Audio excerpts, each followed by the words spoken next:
When I was a little boy, and sometimes life got too boring or too difficult, especially when it got too difficult, I escaped into the world of fanciful, exciting, dangerous, and heroic daydreams. It is amazing how a good imagination and a determination to escape the pressures of present living can catapult a little boy into the realm of make-believe. Since I've become a seminary president, I have found that big boys also like to get on a Dreamweaver airplane and fly away to Never Never Land. In fact, I have become a frequent flyer. I used to slip out of the real world into daydreams like that when I was a pastor, too. In my pastor daydreams, I would glide blissfully away on a heavenly cruise ship, sitting out on the deck in the warm but not too warm air, a mystery novel in my hand, a cool drink by my side, the sound of the clear, crystal blue waters churning beneath, and not a cloud in the sky, not a worry on my mind, and not a church or a Christian for as far as the eye could see. I usually resorted to that daydream when I was fed up with Christians. Whenever I couldn't see God in the church because of all the fussing Christians blocking the view, I set about searching for God in my daydreams. In my real life, too, in real time, not in some daydream, I have hunted God. Hunting God in reality is not as exciting as hunting rogue starships in the daydreamy blackness of deep space. It is also nowhere near as satisfying. When I have been a starship commander, I have always found the enemy vessel my crew and I were seeking. But when I have bent my legs, fallen on my knees, and hunted for the comforting, challenging, directing, and clarifying voice of God, I have found silence. I never heard the call. Make no mistake, I felt it, vivid and real, like an unmovable, undeniable, unmistakable force. Despite that, there are times when I am absolutely amazed that I ended up in the ministry, because I'm not really a touchy-feely kind of person. I want evidence. I need to see. I want to hear, and that is why all my life I have been hunting for God's voice. While growing up, many was the time during a Sunday morning or a weekday evening worship service when I heard someone proclaim that he had heard God talking to him the way I am talking to you right now in plain English with an American accent, telling him what to do that day or telling him what to say to us that morning or that evening. And then even more annoyingly, he would declare that he hadn't even gone looking or listening for God. God just kind of showed up right out of the blue, startled him. He said it was like when he was at the airport and he was trying to read his Bible or hold a conversation with his wife, and a voice would break in over the loudspeaker and drown out everything to tell him that his flight had been canceled. God just dropped in on him like that, unannounced, and started telling him stuff. I'll admit it, whenever I heard that kind of testimony, I was like the prodigal son's older brother, ticked off. I was a goody two-shoes growing up. I tried to do all the right things, be the good little boy that my parents could be proud of and my teachers would want in their classroom and my pastor would want in his pulpit. So it ticked me off in an appropriate, nonviolent kind of way when I knew that people whom I knew were drinking and cussing and cavorting and carousing all day, showed up at the church revival at night and declared with boldness that God had tracked them down, pinned them down, and just started talking to them. And here I was tracking God, and God wasn't saying a thing. I used to tell God straight up, God, if you're going to be talking to those people, you sure ought to have something to say to me. Nothing. Not a word. Why is it so hard, I used to wonder? Why is it that when you do all you can to educate yourself in proper technique, to learn appropriate strategy, to do the hard work of equipping worship, to build up the endurance of faith, that when you go hunting for God, it seems like God doesn't want to be found? I have to believe that this is what the disciples felt when they got up that early morning in Galilee and looked around for the man for whom they had left their family, their lives, their occupations, their friends, and their futures. For him, they had left everything, and now all of a sudden, just like that, he's gone? No, they were apparently telling themselves, thinking to themselves, this ain't happening. Not after we left everything to follow him. No way, he's skipping out on us. They appear from the way the story is set up and narrated to be worried that he has done just that, just up and left them. So they hunt him down. To describe their pursuit, Mark chooses his word carefully. The verb he deploys is in the Greek katadioko. Commentator Joel Marcus writes, this is a rather strange verb to use since it is a compounded form of dioko, to pursue or persecute, and it is almost always used in a hostile sense for hunting down one's enemies. Marcus goes on to say it does ironically fit in with the military atmosphere of this material. Jesus has called the disciples to become fishers, a kind of hunter of human beings, but instead they go out and immediately hunt Jesus down. But you know how stupid the disciples are in Mark's gospel. Not only do they not know how to follow, they also don't know how to hunt.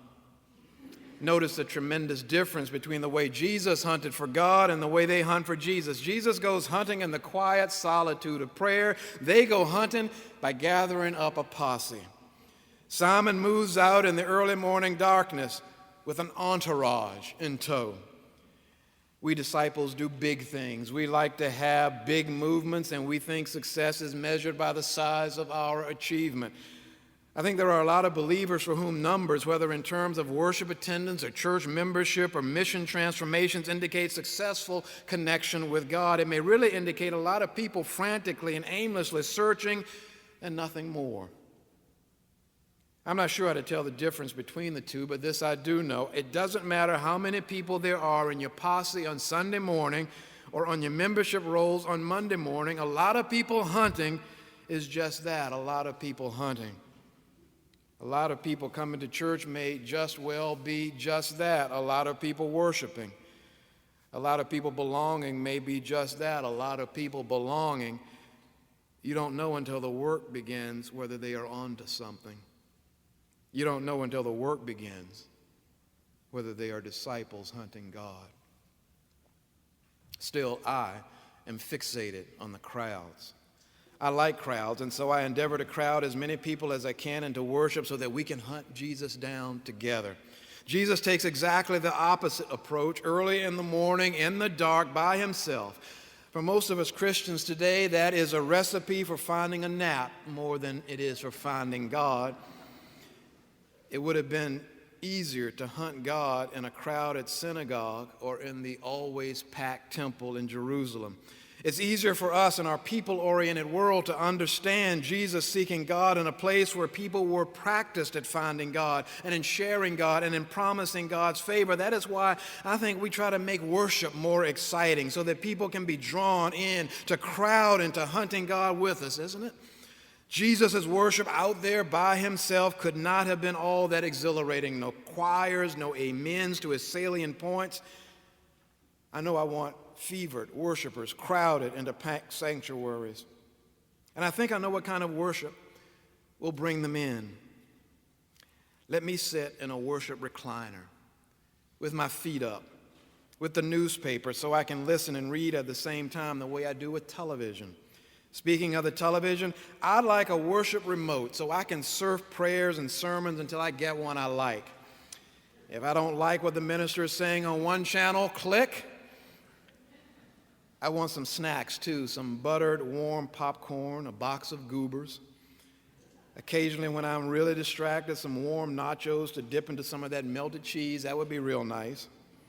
And I want the ushers to bring it to me. The way they do at a baseball game, and you sit in those high-end box seats. I also want the minister in high definition. As it is now, she is too big and too fuzzy all too often. Real life isn't as sharp as high def. Plus, in high def, all the boring stuff is edited out. I want to put a box around real life, brighten it, sharpen it, make it colorfully limited, especially the message. In that kind of noisy, high-definition splendor with people bustling all around me, I'm sure we'll be able to find the God we want to find. In moments of reflection like this, I realize why I so often don't like worship. Our worship is too often not like Jesus out there in the darkness by himself, hunting God and preparing for God's looming battle, because worship is not why he came out.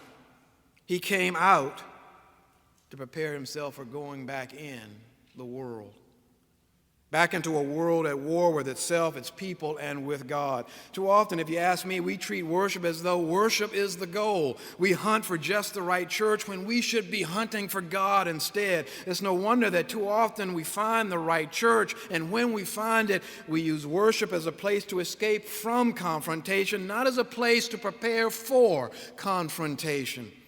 So instead of being a mechanism that helps us confront the divisions and challenges in our world, church becomes a mechanism that plants those divisions and challenges religiously in place. Why do I say this? It is because we are divided Christians and we signal division every time we go into a worship service crowded with Christians who look like us, think like us, believe like us, and act like us. That is our high-definition worship that is sharply focused on us. It makes us comfortable, it leaves us energized, and it leaves us and our Christian world divided. Why do we allow it? Because of our interest in success and posses and entourages. To make our God hunt successful, to make a church hunt successful in terms of numbers, we have to seek people like us, reach out to people like us. Church growth and thus church success are enhanced when churches reach out to folk who come from the same ethnic, racial, and political backgrounds. Visitors are more comfortable and likely to join when they are with others of their kind. Programs are easier to develop when the similarity of orientation encourages a similarity in theological and political perspective. There are, to put it simply, in the present, as there were in the past, practical reasons why a preoccupation with monocultural worship is desirable. Survival depends on evangelism, and evangelism appears more successful when we evangelize people like us. And yet Mark's Jesus finds connection with God's power not in a crowded posse of people just like him. He locates God's power in the darkness alone. I found God unexpectedly in such a desert place with a lot of people not like me, and they were hunting Jesus down. On the road between Stellenbosch and Cape Town, South Africa, I experienced firsthand the kind of poverty I had never with my own eyes seen before, a poverty that had to break the spirit of every human caught in its grip. I suppose there are poorer places in the world, but I have not seen them. I did see this shanty town, this hell on earth, this place of cardboard and tin shacks that housed entire families for miles and miles and miles on end. Mud floors, shoeless and shirtless children, people huddled together in front of doorless huts, clearly famished, their bodies ravaged by disease and hunger. Talk about a desert place. And I found God there. The van pulled up into the shanty town and drove through it. I felt so ashamed to be sitting in this air-conditioned vehicle as we slid past the people sweltering in misery that I averted my eyes. And then while I was fighting back that choking feeling that starts in your gut and rises up to your throat, I heard the dull sound of singing. The more we drove, the louder it became. I didn't recognize the words, for they were in a different language, but the melody of the hymns was all too familiar. Soon we drew near to a church, a little oasis in the midst of this vast ocean of desperation, and inside was a choir following the beat of instruments they had crafted from sticks and bottles, and voices lifting up the way I imagined the voices of angelic choirs might have. There was a power and majesty in the way their faith translated in song. As we sat in worship that was primarily in the Xhosa language, as I felt disoriented because of the people who, though black of skin like me, were so very different from me, I felt them imploring God, calling God, hunting God.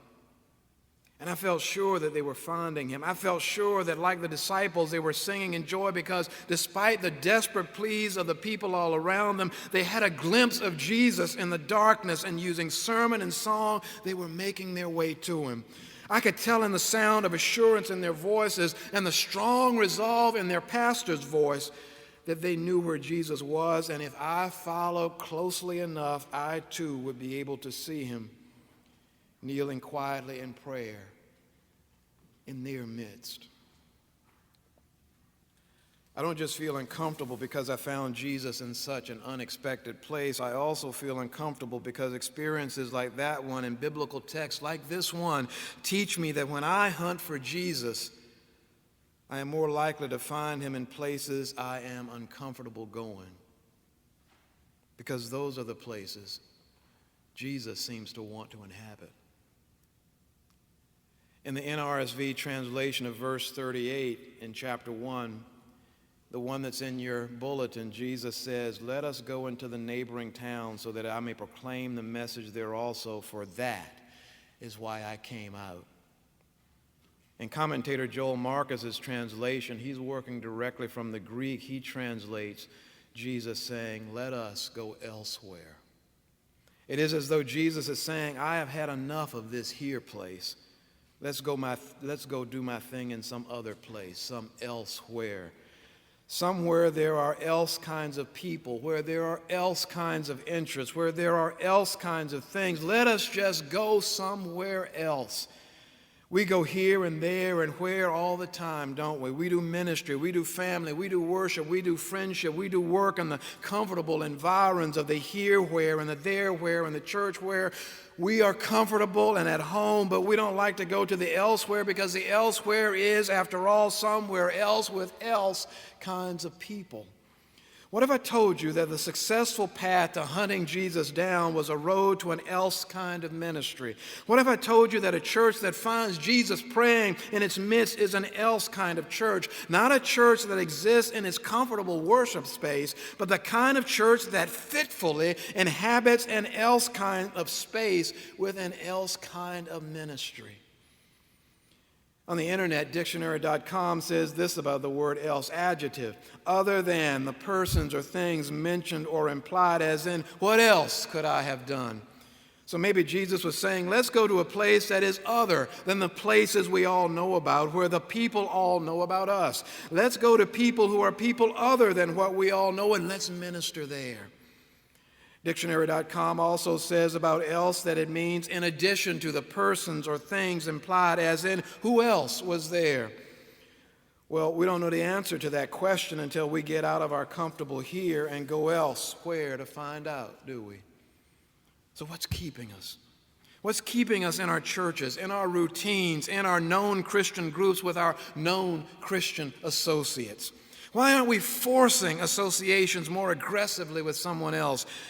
I know we say we do. We do ministry with people in else neighborhoods and else countries. I'm here to remind us, though, that until we make here an else kind of where, we will never have the impact we seek.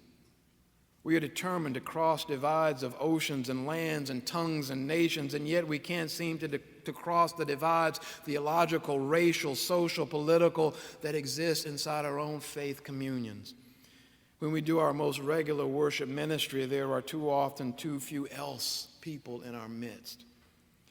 Else is not just an adjective, it's also an adverb, as in, how else could I have acted? If you're talking about our segregated churches, and I can tell us how, we can act as Jesus acted. We can aggressively stand up for the reign of God's vision that we know to be the visionary call for our present reality, for that is why he came out. We can tell our folk we must have else people in this here place and go get them. To go get them here, we must go out there and hunt them down. The disciples, though, don't want Jesus going elsewhere. They want him to stay with them in the known, comfortable, safe space where they know where everything is and where everybody's place is. They know the people, and they don't have to worry about encountering the wrong kinds of people who might bring with them the wrong kinds of ideas. As Marcus observes, early in the morning, however, he slips away. Alarmed, they hunt him down and imply that they should stay together in Capernaum. He should stay with them in Capernaum. Stay here where we know where everything is, Jesus. My memory is that moms and dads have different perspectives on the phenomenon of being lost. My own mom and dad sure did. To this day, they still do. Now, there is the tired old joke that men won't ask for directions. I ask for directions because my dad always asked when he wanted to. My dad actually liked being lost. In fact, there were times that he intentionally set out in his car in an unknown city with the expectation that he would get lost. He'd have his map, which he would not use because it's hard to get lost if you have a map out in front of you. It's hard, but I'm living testimony that it's not impossible. My dad, though, uses maps very well, and he would only resort to the map after he had gotten lost and been unable to find his way. And this exercise would annoy my mother no end. She wouldn't go get lost with him in strange cities, but on long trips she would need to ride with him in the car, and she would be so exasperated sometimes when he would turn off the road, the tried and true road, and say, "Let me try this way this time." For her, because she then wouldn't know any road markers, the journey would seem to go on endlessly. But my dad would revel in the new twists and turns of the road, the need to pay attention to the signs and other directional markers, the innate sense of direction that gave you a sense that you were on the wrong path. He liked this. He enjoyed this because this gave him a sense of adventure, I suppose, that a man who spent most of his days in a meatpacking plant didn't often get. In the meatpacking plant, he knew where everything was, and he knew where he was, trapped. Out on the road, Matt stowed safely out of sight. He was on a journey to elsewhere places, along elsewhere routes. And this is what Jesus seeks for his disciples, I think. They want to draw a map for him, a map back to Capernaum where they can sit him down and keep him safe and keep the gifts he has properly restricted to them and people like them. Jesus calls us to go out to fish people. We spend too much of our time turning not out to the people, but back into ourselves. I worry sometimes about our obsession with worship that is focused less on getting to the dangerous elsewheres and preoccupied more with the ritual perfection of the comfortable heres. It's almost unbiblical, kind of idolatrous at times.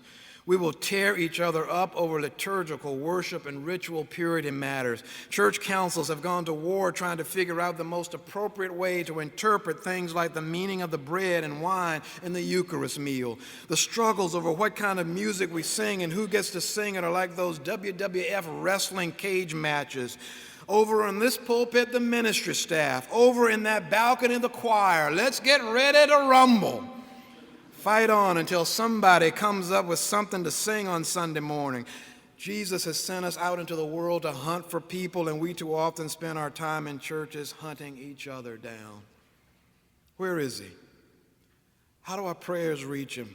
What is the most pleasing form of worship to him? What kind of songs does he like best? We are obsessed with it, so it is natural that worship is what identifies us. Presbyterian worship like this, Methodist worship like that, Baptist worship like this and that. You hear people say the mainline churches are dying because there are fewer and fewer people in church to worship on Sunday morning. That is an indication of our health, to be sure, but I'd suppose that the reason there are fewer in the sanctuaries on Sunday morning is that we forgot that our lifeblood comes as much from going with Jesus into the elsewhere places as it does in hunting Jesus down in the comfortable worship places. Perhaps sanctuary stuff without elsewhere stuff loses the kind of vitality needed to help people feel the movement of God's reign into human history that they come to church seeking. If all they find in church is people of the same background, same color, same race, same economic status, same politics, hunting Jesus down at the same monochrome mechanics and stagnant structures of their close to comatose churches, perhaps they see more people striving than they see God diving down into humankind. Jesus doesn't let the disciples stay fixated on him, even if he is the Son of God. He's not playing some kind of divine game of God hides and the people go seek. So when they find him, he doesn't say, "Excellent, I was out here hiding seeing if you could find your way to me. Now that you found me, let's have church, for that's why I came out. Instead, he says, don't sit down. Don't stop moving. You haven't found what you're looking for because you are not looking for me. You are looking with me for else kinds of people in else kinds of places. We are, all of us, hunters. Having found Jesus, we are hunting with Jesus for elsewhere people in elsewhere places. To do that, we'll have to step outside of our comfort zone. We'll even have to step outside the church. Amen.